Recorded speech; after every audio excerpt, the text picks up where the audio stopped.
जैसा कि आप सभी जानते हैं कि आदिल बेल पर छूटने के बाद उन्होंने कल मीडिया की एक प्रेस कॉन्फ्रेंस ली और उसमें जो है राखी सावंत के खिलाफ कई आरोप लगाए और अब राखी सावंत उन सभी आरोपों का जवाब देने के लिए इस वक्त हमारे साथ मौजूद हैं।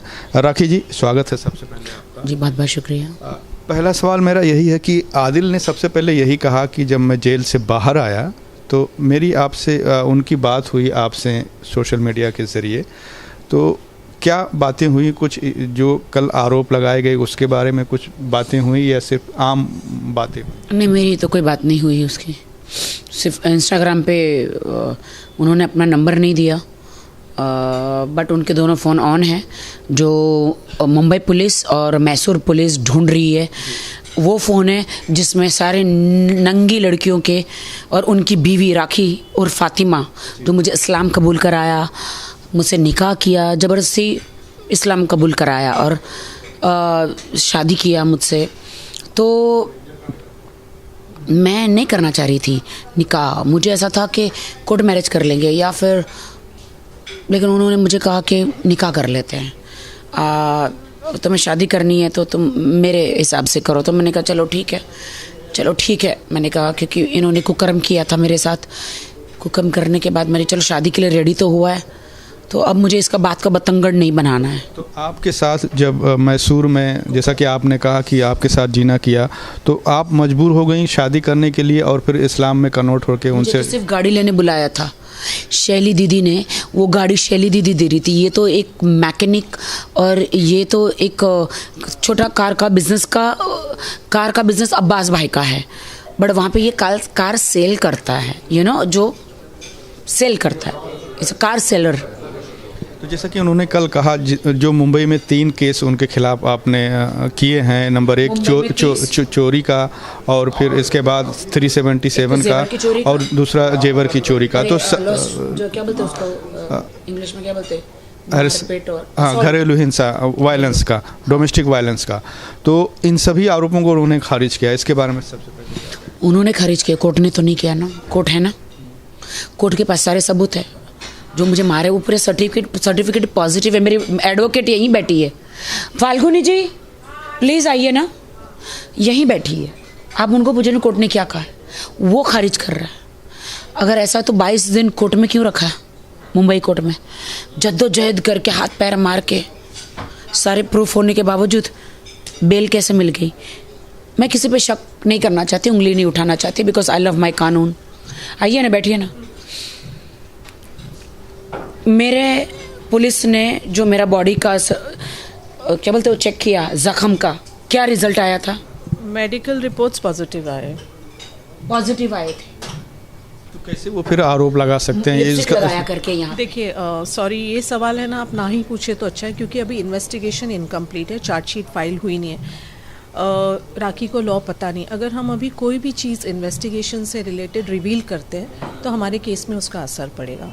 इसलिए आप कोर्ट के मामलों को लेके या केस से रिलेटेड जो इन्वेस्टिगेशन है या जो एविडेंस है उससे रिलेटेड आप कोई क्वेश्चन ना करें। दूसरे, और मैं माफ़ी चाहती हूँ उस चीज़ के लिए, लेकिन अभी सिचुएशन ऐसी है ना कि अगर हम कुछ भी रिवील करते हैं उसका सामने वाला फ़ायदा उठा सकता है। जी बिल्कुल। राखी जी बिल्कुल, सब कुछ कोर्ट में है, लेकिन जेल से छूट के आने के बाद वो यहाँ पे उस दुनिया को मैं बताना चाहती हूँ। आप मुझे ड्रामा क्वीन बोलते हैं, क्या बोलते हैं, नौटंकी। ये जो मेरे साथ हो, आपकी बहन के साथ होता तो आपकी बहन को बोलते ड्रामा क्वीन, आपकी बीवी के साथ होता आप बोलते, आपकी बहू के साथ होता तो आप बोलते,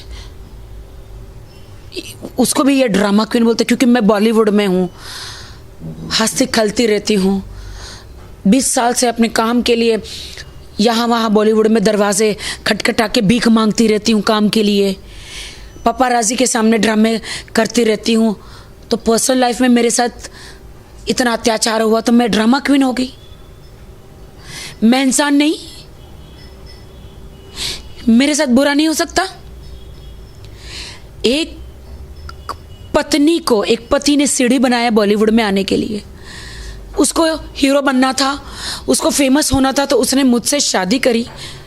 पहले तो मैसूर में कुकर्म किया। मैंने 1 साल पहले रितेश को बता दिया था, 1 साल पहले किसने मेरे साथ ये किया है, इसलिए मुझे इमरजेंसी इसके साथ निकाह और सब शादी करना पड़ा। अच्छा, उनका ये भी कहना है कि वो चाहते हैं कि उनके पास इतना पैसा है कि वो यशराज जैसी फिल्म प्रोडक्शन कंपनी से अपने आप को लॉन्च करवा सकते। बताओ, जो उसने मेरे साथ कुकर्म किया ना वहाँ पे, ज़बरदस्ती सब कुछ, तो उसके 3 गवाह है, शैली दीदी, मेरा भाई राजीव खैंची और उर्फी जावेद, ये 3 गवाह है मेरे पास। इतना पैसा है उसके पास तो मेरे घर में क्यों रहता है?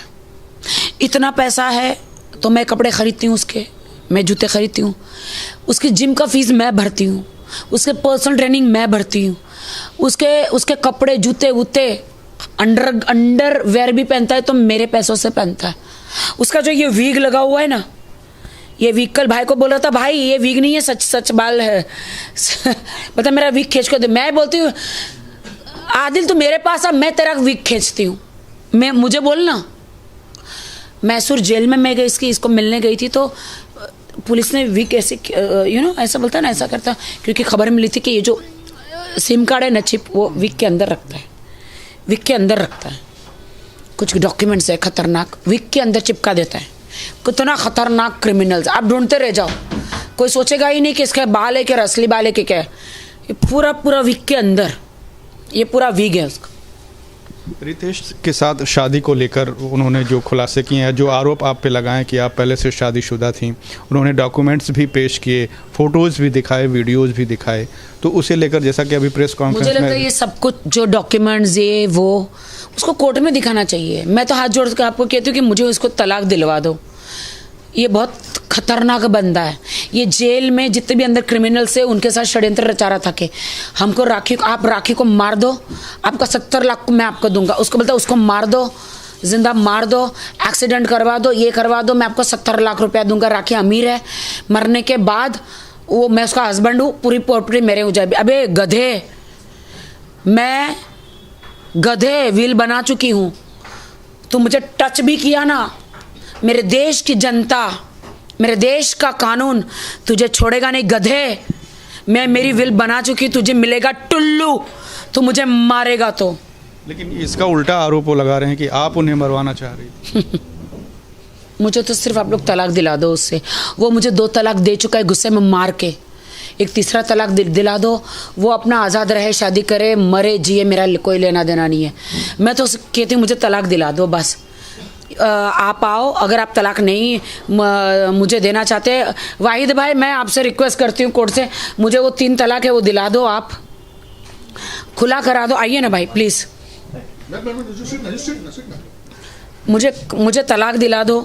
मुझे इस आदमी से, मोदी साहब ने एक कानून बना दिया है कि अब वो ट्रिपल तलाक वाला जो मसला है आप लोगों को पता है, और ऐसा 3 तलाक बोलने से तलाक नहीं होता। आप कोर्ट में जाएंगे, हमारे जो वकील हैं फाल्गुनी ब्रह्मभट्ट, वो कोर्ट में बहुत ही जल्दी एक अर्जी लगाने वाली हैं जिसमें राखी तलाक लेने की बात कर। मैं खुला ले सकती हूँ ना अपनी तरफ से? खुला ले सकती हैं आप, लेकिन 3 तलाक वाला जो मसला है वो उसमें आदिल अगर 3 तलाक देता है तो बुरा फंस जाएगा, तो कोर्ट में ही जाना होगा और बहुत ही जल्द कोर्ट में एक अर्जी पेश करेंगे जिसमें मैं आपके तमाम दर्शकों को एक चीज़ कहना चाहूँगा, वो ये कि कुछ लोग जो हैं वो नेगेटिव कमेंट्स कर रहे हैं राखी के लिए कि वो ड्रामा क्वीन है, वो नौटंकी है, वो घर की चीज़ों को बाहर क्यों ला रही है, एक अच्छी औरत बाहर नहीं लाती।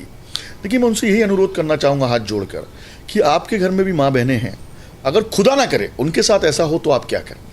देखिए राखी ने घर की चीज़ों को बाहर नहीं लाया, कल प्रेस कॉन्फ्रेंस किसने की, कल मीडिया ट्रायल किसने शुरू की, आदिल ने।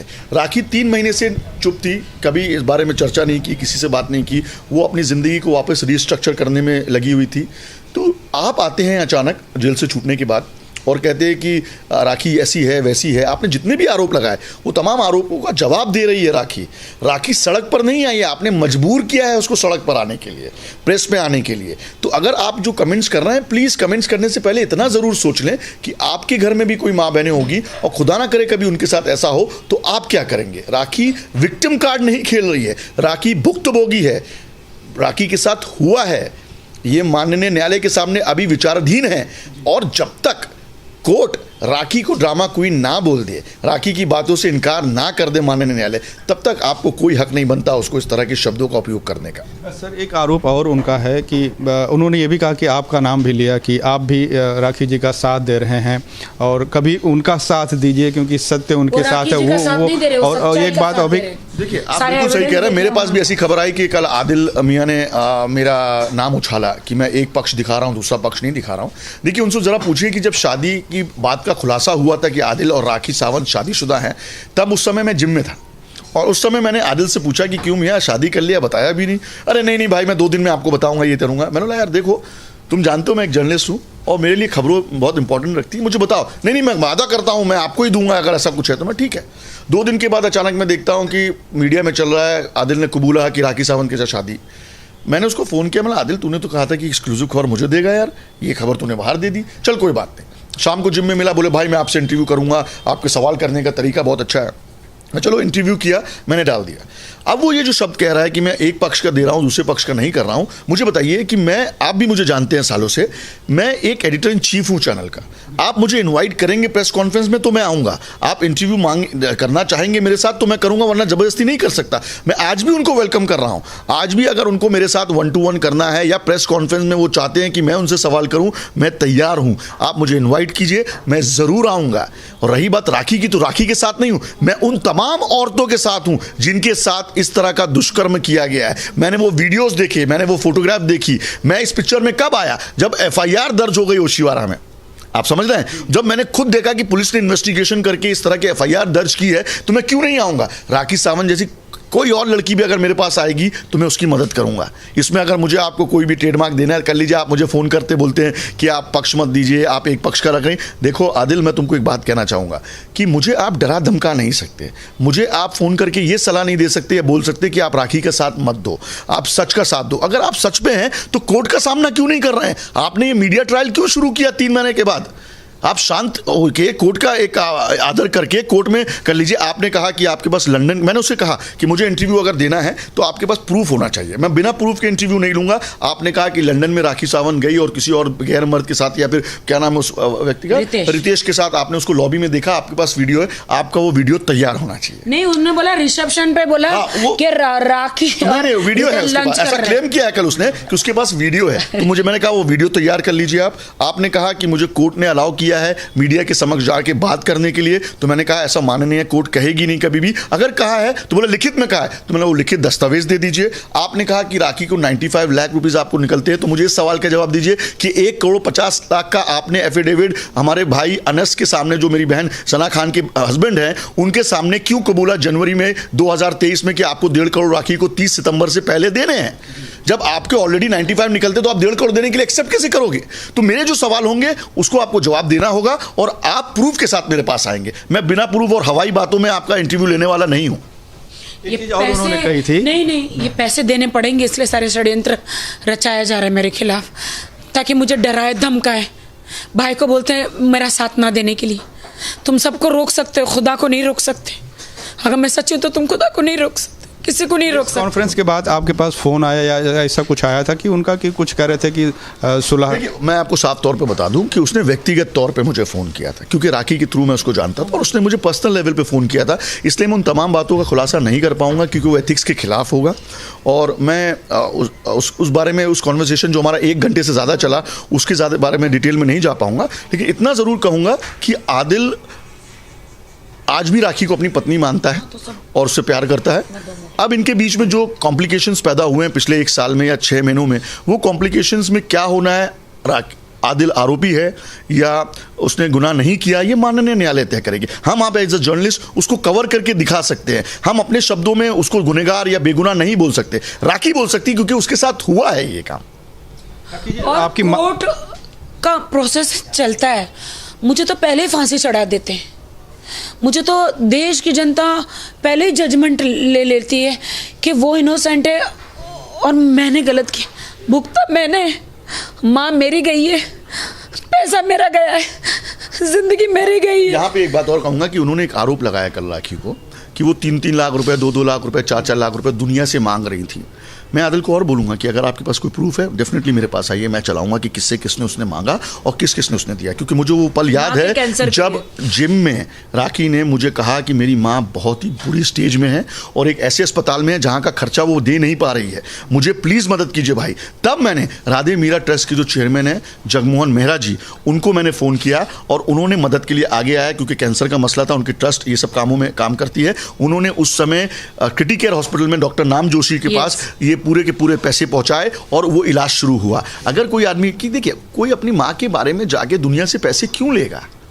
आप आरोप लगा रहे हैं, आरोप को सिद्ध करने के लिए मुझे उन लोगों का नाम भी तो बताइए कि जिससे राखी ने पैसे मांगे हो। बोलते खुद की शॉपिंग के लिए खुद के लिए पैसे लिए।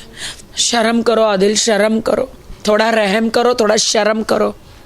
तुमको लगता है तुम जेल से। और बात कही जिसका मैं प्रूफ के साथ उसका इंटरव्यू में पूछूंगा। मैं आदिल को अभी सवाल आपके जरिए पहुंचा दे रहा हूं कि आपने कल कहा कि राखी सावंत को आप शॉपिंग कराते थे दुबई मॉल में ले जाके, आपने उसको लुई विटॉन दिलाया, आपने उसको गुची दिलाया, आपने उसको मोब्लैंक दिलाया, आपने प्राडा दिलाया, तो उसका प्रूफ तो दीजिए। आपने पेमेंट कैसे की उसकी, कैसे किया आपने पेमेंट? राखी तो कहती है, उसके इंटरव्यू में साफ कहा कि उसके पास क्रेडिट कार्ड ऐसा है जो इंटरनेशनली काम भी नहीं करता। कभी काम नहीं किया आज तक। मेरा इंटरनेशनल कार्ड चला। आपने कहा कि आपने दरूब को 25 लाख रुपए दिए रिजवान साजन जी को उनके फ्लैट बुक करने के लिए। तो क्या आपके इनकम टैक्स रिटर्न में वो चीज है? क्या आपने जो पैसा यहां से दुबई भेजा तो क्या वो इनकम टैक्स में आपने आरबीआई का अप्रूवल लिया कि मैं ये फ्लैट खरीद रहा हूं और आपके पास 25 लाख रुपए मैं एडवांस दे रहा हूं? अगर है तो अपने आईटीआर मुझे बता दीजिए कि हाँ मैंने दिखाया है, अपने बैंक स्टेटमेंट दिखा दीजिए। या फिर कहीं ऐसा तो नहीं कि हवाले के जरिए आपने कैश भेज दिया और वहां पेमेंट किया हो? देखिए सवाल होगा, बात निकलेगी तो दूर तक जाएगी। आपने 25 लाख की पेमेंट कैसे की उसको?